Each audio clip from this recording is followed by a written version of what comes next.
As the divorce bill caught various opinions from the public, lawmakers suggest that Philippine government has an option to extend the ground rules to the annulment process instead of pushing divorce bill into law. Here's the report.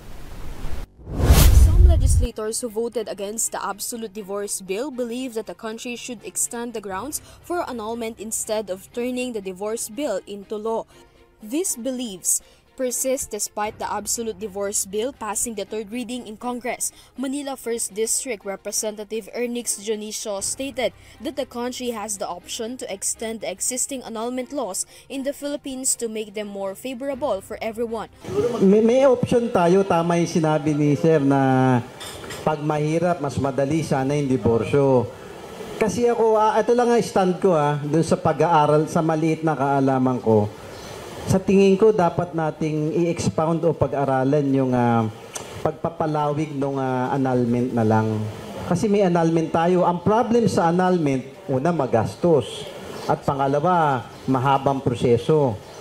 We have to increase the grounds ng pag-validate ng annulment. Kasi talagang meron tayong hindi maiwasan eh. Pero kasi yung diborsyo, yung nagsama, pinaghihiwalay mo. Yung annulment, hindi naging mag-asawa. Diba, Pats? Yun ang kinaiba eh. O at least sa annulment, medyo hindi natin binabangga yung sa simbahan. Yung pinagsama ng Panginoon, wag natin paghihiwalayin. Yun lang naman yung opinion. In the case of annulment, the process of nullifying the legality of a marriage by declaring it null or void. However, the marriage records remain despite the separation.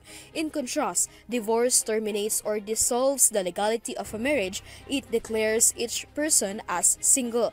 That is why, in the eyes of some religious institutions and the Catholic Church, divorce removes the sanctity of marriage. Additionally, Senate President pro tempore Jinggoy Estrada released the initial results of his own survey on those in favor and not in favor of the divorce bill.